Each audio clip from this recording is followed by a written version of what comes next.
Uy, BMW. Tsaka Mitsubishi.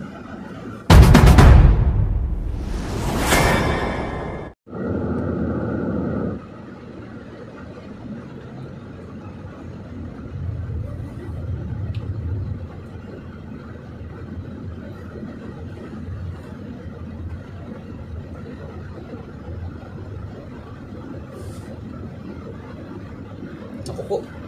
Yan, banggaan. Banggaan niya. Uy, BMW. Tsaka Mitsubishi.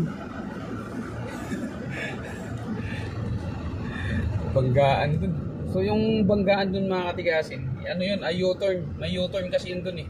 Pag galing ka dito sa may SLEX, sa ilalim ng Magallanes flyover, may U-turn yan, pabalik dito. So yung tama ng BMW ay nasa right side, sa harap mismo. Nasa harap mismo, right side. So ang tama naman ng Mitsubishi, ng Mirage, ay nasa katawan, nasa kaliwang bahagi ng katawan. So ibig sabihin, nag-U-turn doon yung BMW, no? Nag-U-turn doon ng BMW at lumusot naman itong Mirage, nagpang-abot.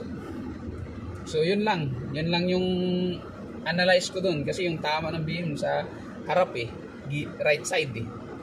So nag-U-turn siya. Kasi may U-turn yan dyan eh. So yun lang mga katigasin. Mirage at saka BMW. Okay. So ingat po tayo mga katigasin. Ingat po tayo. Ingat.